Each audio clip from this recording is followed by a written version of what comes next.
Good morning दोस्तों, आपका दोस्त कबीर फिर से हाजिर है एक नई वीडियो में। आप लोगों से मेरी बात हुई थी, आपको पता है ना कि मेरे एग्ज़ाम चल रहे थे और एग्ज़ाम हो चुके हैं ख़त्म और हम लोग निकल चुके हैं एक नई जगह एक्सप्लोर करने के लिए। मैंने बताया था कि एग्ज़ाम ख़त्म होने के बाद हम लोग जाएंगे एक अच्छी जगह पे। तो हम लोग जहाँ जा रहे हैं वो शहर से समथिंग 45 या 50 किलोमीटर है और उसका संबंध गोंडवाना साम्राज्य से है। जब हम लोग शहर से निकले थे ना तो वहाँ इतनी तेज़ बारिश हो रही थी, बट अभी बारिश यहाँ पे नहीं हो रही है, लेकिन मौसम बहुत डार्क बना हुआ है।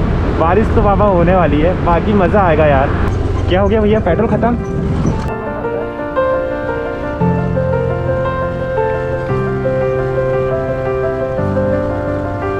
गाय एक भैंस है ना, ये गाय रिकॉर्ड हो रहा है पूरा। हाँ, यूट्यूब में डालूंगा। यूट्यूब में हाँ, यहाँ से हमें राइट टर्न लेना है। 22 किलोमीटर पड़ेगा हमें यहाँ से। भाई के दोस्त का कॉल आया है तो उसके घर हमें चाय में इनवाइट किया गया है, क्योंकि हम लोग पहुँच चुके हैं मोखेड़ पे। एक्चुअली अभी हम लोग ना एक दोस्त के घर गए थे, वहाँ से चाय पी के आ रहे हैं। बट आंटी से बात हुई, आंटी है कि प्रॉपर, तो वो बोल रही थी कि यार तुम दोनों क्यों जा रहे हो, थोड़ा सा मतलब सुरक्षित नहीं है। बट आंटी का कहने का मतलब ये था कि आप आ रहे हो तो थोड़े ग्रुप में आओ, ज़्यादा 4 से 5 लोग आओ तो दिक्कत नहीं है। भाई साहब क्या ही गजब माहौल है यार, सामने का देख रहे हो, गजब। जंगलों के बीच छोटी सी रोड, भाई ये पूरे सागौन के पेड़ लगे हुए हैं घने जंगलों में। भाई साहब बहुत सही लग रहा है यार। गाड़ी आई ना, देख सकते हो काफ़ी बड़े बड़े पत्थर गिरे हैं ऊपर से। तो बाबा बरसात में यदि घूमने आ रहे हो ना तो थोड़ा संभल के, पहाड़ों में तो रिस्क है क्योंकि लैंडस्लाइड होते रहते हैं। हम दोनों भाई के अलावा ना कोई नज़र ही नहीं आ रहा भाई, सही बताऊँ। गाइस हम लोग फाइनली पहुंच चुके हैं देवगढ़ किला। गांव का कल्चर, यहाँ पे जो मंदिर। ओए हाय, ये किला यही जाते क्या? देवगढ़ किला।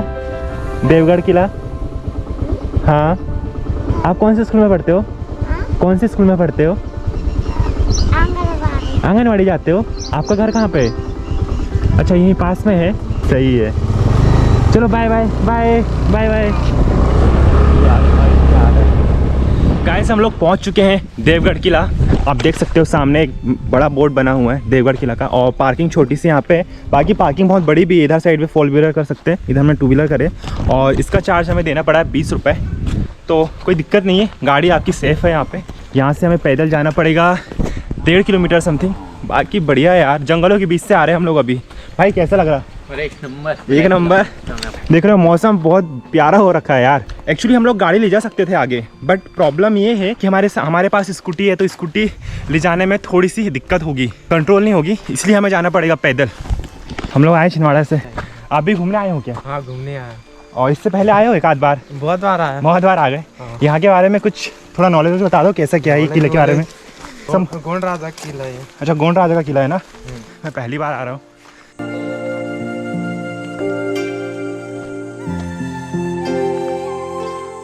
किले की बात करता हूँ तो ये पहाड़ में बसा हुआ है, समथिंग 600 से 700 मीटर ऊपर आना पड़ता है नीचे से। और मैं बता रहा हूँ ये बहुत ज़्यादा घने जंगल के अंदर बसा हुआ है और मेरी सांसें थोड़ी फूल चुकी है। एक्चुअली मैं थोड़ा अभी चढ़ाई करके ऊपर आया हूँ। बाकी शॉर्टकट रास्ता भी है, शॉर्टकट जाएंगे यहाँ से, तो शॉर्टकट जाने में थोड़ा सा इजी रहेगा। गोंडवाना साम्राज्य के राजा जाटव शाह ने इसका निर्माण करवाया था 16वीं शताब्दी में।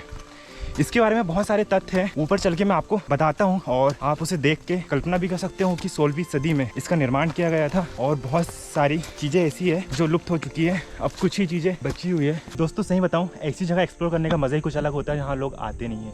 और सच कहूँ तो ये अनसीन जगह, मतलब बहुत कम लोगों ने इसको एक्सप्लोर किया है। ऐसा कहा जाता है कि यहाँ एक सुरंग हुआ करती थी जो यहाँ से नागपुर निकलती है। हम लोग पहुँच चुके हैं किले के पास। पत्थरों से बना हुआ महल है। आप जो मेरे सामने देख रहे हो ये मेन गेट है, शायद बंद है क्या? खुला है, गेट खुला है। तो हम लोग पहुंच चुके हैं देवगढ़ किला। तो ये पूरे किले की बाउंड्री है। उस टाइम पे 15वीं सदी में बनाया गया है इस किले को, और अंदर बहुत ज़्यादा क्षतिग्रस्त हो चुका है, लेकिन आज भी आप इसका गेट देखोगे तो जैसे का वैसा खड़ा हुआ है। यहाँ से एंटर करते हैं अंदर देवगढ़ के लिए। मेन गेट था ये, और यहाँ से मैं आपको कुछ नज़ारा दिखाता हूँ गेट के पास का। सैनिकों के लिए बनाया गया, यहाँ सैनिक लोग पहरा देते थे। मैं जाता हूँ ऊपर, धीरे धीरे।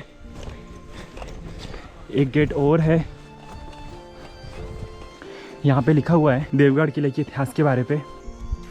ये सेकंड गेट है देवगढ़ किले का, और फर्स्ट गेट में आपको आज भी लोहे का बहुत बड़ा दरवाजा मिलेगा। सेकंड किले में यहाँ पे पहले दरवाजा हुआ करता था, लेकिन अब वो यहाँ पे नहीं है। आप लोग जो मेरे पीछे देख रहे हो, ये जो है हाथी खाना है, और इसके उधर साइड पे जब आप इस गेट के अंदर एंटर करते हो, गेट के एंटर करने के बाद आप इधर साइड जो देख रहे हो, आज तो यहाँ पे जंगल है, लेकिन यहाँ पे हाथी को रखने के लिए पूर्ण तरीके से व्यवस्था की गई थी, और उन्हें खाना खिलाना, उनकी रख रखाव के लिए यहाँ पे व्यवस्था की गई थी।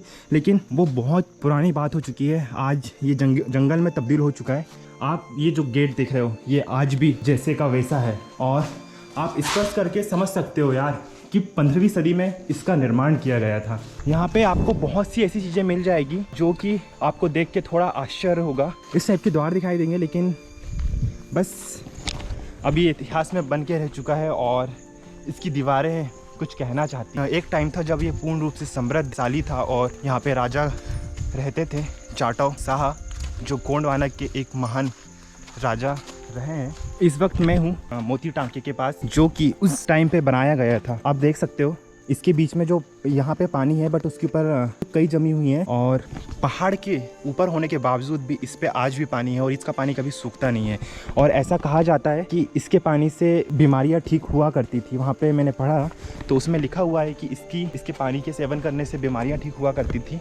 लेकिन आप सोच सकते हो उस टाइम पे को किस तरीके से बनाया गया होगा कि इसका पानी आज भी जैसे का वैसा है, चाहे गर्मी हो, बरसात हो या ठंड हो, इसका पानी कभी कम नहीं होता है। और लोगों ने इसका पानी निकालने की कोशिश भी की। बोलते हैं कि इसके नीचे बहुत खजाना है और पारस पत्थर है, बट मैं तो इनमें बिलीव नहीं करता हूँ। लेकिन लोगों का मान्यता है, लोगों ने इसको खाली करने की कोशिश भी की, बट इसको कभी खाली नहीं कर पाया है। इसकी एक मेन आकर्षक जगह यही है मोती टांका, जिसको आप आ रहे तो देखना जरूर। कहा जाता है कि इसमें पारस पत्थर था, बट पारस पत्थर तो काल्पनिक गाथाओं में ही है, बट हो सकता है कि उस ज़माने में होगी रियल। खाली करने के लिए बहुत कोशिश की गई, बट इसको कभी खाली नहीं कर पाए हैं, और इसकी गहराई का मापन भी नहीं हो पाया कि ये कितना गहरा है। तो देख के ही हमें प्रतीत होता है यार कि उस टाइम पे जो नॉलेज था लोगों के पास, वो अपने नॉलेज के हिसाब से जो भी चीज़ बनाते थे वो बहुत ही बढ़िया तरीके से बनाते थे, जो आज भी 21वीं सदी में आज भी आपको जैसे की तैसी देखने को मिल सकती है। प्रॉपर तरीके से सीढ़ियाँ बनी हुई हैं, और इसको चारों तरफ से कवर अप किया गया है।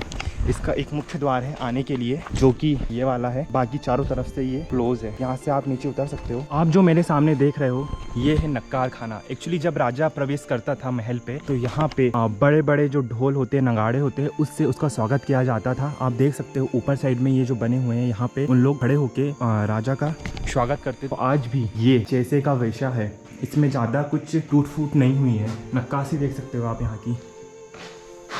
इस नक्कार खाने में सीढ़ी बनी हुई है ऊपर जाने के लिए।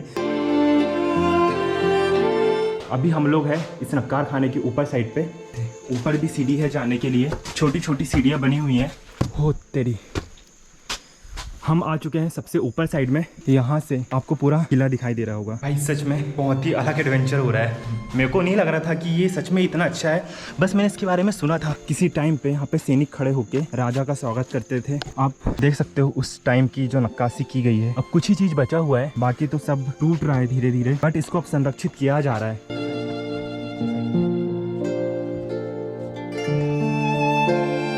गाइस, अभी मैं पहुँच चुका हूँ कचहरी में। ये जो देवगढ़ किला है, इसकी कचहरी हुआ करती थी। यहाँ पे राजा अपना दरबार लगाया करता था, और जो भी न्याय है, न्याय देना, और उसके जितने मंत्रीगण भी होते थे वो भी यहाँ पे बैठा करते थे उसके साथ। लेकिन समय के साथ ये पूरा जर्जर हो चुका है, बट आज भी ये मंच पूरा सुरक्षित है। और आप जो सामने देख रहे हो, ये पूरा आम जनताओं के लिए होता था। यहाँ पे पूरी जनता बैठती थी, और राजा यहाँ पे बैठा करते थे। बैठने की स्थली थी ये वाली, और बाकी जो मंत्रीगण थे वो उनके आइट साइड में बैठा करते थे।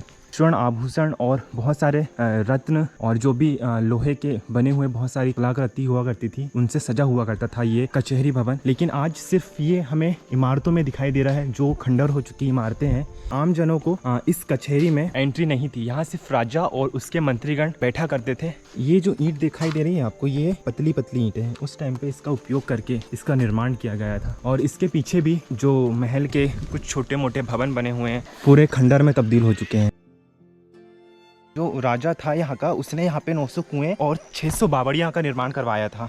पानी संरक्षित करने के लिए कि उसके जो भी यहाँ पे लोग हैं उन्हें पानी की समस्याएं ना हो पीने में। बावड़िया मीन्स होता है जिसमें पानी संरक्षित करके रखा जाता है। ये किले की आंतरिक सुरक्षा के लिए बनाया गया मुख्य द्वार था। ये चौकियां हुआ करती थी, यहाँ पे सैनिक पहरा देते थे। कोई आम आदमी को अंदर एंट्री नहीं थी महल के अंदर जाने के लिए। ये बावड़ी अभी पूरी तरीके से खाली है, इसमें पानी नहीं है, किसी कारण से ये सूख चुकी है। और यहाँ पे ऐसी 600 बावड़ी होती थी जो कि लुप्त हो चुकी है और कुछ बची है और कुछ को संरक्षित किया जा रहा है। आप देख सकते हो यहाँ से नीचे सीढ़ी जाने का बना हुआ है प्रॉपर तरीके से। मैं पहुंच चुका हूँ बावड़ी के अंदर। कुछ समय पहले ये पूरी पानी से डूबी हुई होती थी। इस महल का एक और हिस्सा जो राजा का खजाना हुआ करता था वो रखा जाता था और उस समय में यहाँ पे तांबे की मुद्राएं प्रचलित थी। राजा ने विशेष तौर पे एक मुद्रा का निर्माण कराया और अपने आसपास की जितने भी जगह थी वहाँ पे उसको प्रचलित कराया। कि आसपास की जो दीवारें हैं वो बहुत ज्यादा मोटी परत से बनी हुई है।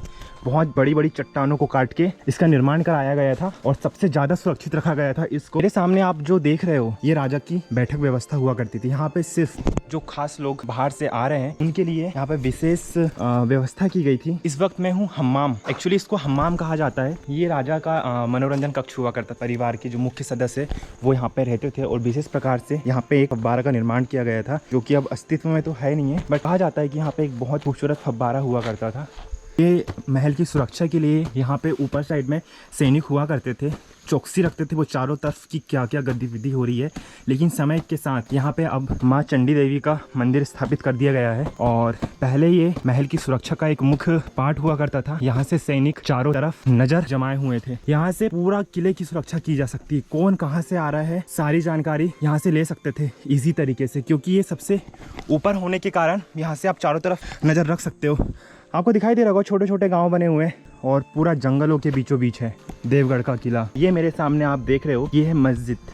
इसकी एक रोचक कहानी है। एक्चुअली जो जाटव शाह थे उसके जो बाद में जो वंशज हुए जिन्होंने यहाँ पे राज किया, तो मुगल साम्राज्य के जब आक्रमण हुआ तो उस टाइम पे 16वीं शताब्दी से 17वीं शताब्दी के बीच एक वक्त बुलंद उसने इस्लाम धर्म को कबूल कर लिया था, जिसके बाद इसका नाम इस्लामगढ़ कर दिया गया और जो बचे हुए वंशज थे उन्होंने अपनी राजधानी को नागपुर शिफ्ट कर लिया था। तो आप देख सकते हो कि उस टाइम पे इस्लाम का इतना ज़्यादा प्रभाव था कि वो जहाँ भी कब्जा करता था, जहाँ भी आक्रमण करता था वो अपने अधीन कर लेता था और साथ ही वो इस्लाम धर्म अपनाने के लिए भी मजबूर करता था। तो मैं सच कहूँ कि जो मुगल खराब कर दिया है। इतना सा थोड़ा सा एरिया है, इसको बादल महल के नाम से जानते थे। और जैसे मैंने आपको कहा था कि यहाँ पे बहुत सी बावड़ियाँ हुई है, उसमें से एक बावड़ी ये भी है और बहुत सी बावड़ियाँ को पुरातत्व विभाग ने खोजने की कोशिश की है और खोजी भी है और उसकी मरम्मत भी की जा रही है, क्योंकि ये हमारी विश्व धरोहर है। इसको संरक्षित करना हमारा खुद का काम है। तो गवर्नमेंट बहुत अच्छा काम कर रही है कि इसको संरक्षित करने के लिए बहुत सारा फंड दिया है और इसमें काम चल भी रहा है। इतिहास के पन्नों में बस देवगढ़ किला मिलता है, दीवारें बची हुई है कुछ, और इधर साइड भी वही, हर जगह आपको बस इतिहास का छोटे छोटे साक्ष्य मिल जाएंगे। तो यहाँ पे एक सुरंग हुआ करती थी, यहाँ से वो नागपुर जाती है, बट उसके बारे में मुझे ज़्यादा जानकारी नहीं है, मैं किसी से पता करता हूँ। और ये देखो ये भी एक सुरक्षा के लिए बनाया हुआ एक किला के सबसे ऊपर टॉप था, लेकिन ये भी आज टूट चुका है, जर्जर हो चुका है। यहाँ से बस आपको कुछ नज़ारे दिखाई दे सकते हैं। टूट चुका है, थोड़ा डैमेज हो चुका है। ये यहाँ से सुरक्षा की जाती थी महल की, समय के साथ ये भी टूट रहा है। मैंने एक भैया से बात किया जो इसकी देखभाल करते हैं, तो उन्होंने बताया कि जो चंडी माँ का मंदिर था मैंने आपको जो दिखाया, वहाँ से उसके नीचे से सुरंग हुआ करती थी, लेकिन आज वो विलुप्त हो चुकी है। उसको किसी कारण बंद कर दिया गया कुछ समय पहले, और आज आप आते हो तो वो आपको देखने को नहीं मिलेगी। बट कहा जाता है कि सुरंग वहीं से स्टार्ट थी। राजा ने अपनी सुरक्षा के लिए विशेष तरीके से उसका निर्माण कराया था कि कभी भविष्य में कोई आक्रमण करता है तो वो उस सुरंग के द्वारा इस महल को छोड़ देगा। और पता नहीं उस सुरंग का उपयोग किया या नहीं किया गया, बट वो सुरंग हो चुकी है विलुप्त। आप आते हो तो बस आपको उसकी जानकारी मिल जाएगी कि हाँ वहाँ एक सुरंग हुआ करती थी। उस जमाने में जो गोंडवाना शासक थे उनकी जो परंपरा, उनकी जो शैली थी, उसके हिसाब से इसका निर्माण किया गया था और आज अस्तित्व में है। आप देख के इसको कल्पना कर सकते हो कि 16वीं सदी और 15वीं सदी में गोंडवाना शासक का जो शासन काल था वो बहुत दूर तक फैला हुआ था। बहुत जगहों में उन्होंने वहाँ पे शासन किया। अब जो भी इसको देखने आ रहे हैं जरूर आना, क्योंकि आपको ये गोंडवाना साम्राज्य का एक विशेष किला और उसकी फलती फूलती संस्कृति के बारे में आपको बताएगा। तो गाइज, आप लोगों को वीडियो पसंद आई है, वीडियो को लाइक कमेंट सब्सक्राइब जरूर करिएगा, और जो मेरी वीडियो देखते हैं और जिन्हें सब्सक्राइब नहीं किया है सब्सक्राइब कर दीजिएगा। अब हम लोग जा रहे हैं इस गोंडवाना साम्राज्य को छोड़कर, जो कि 16वीं सदी की याद दिलाता है।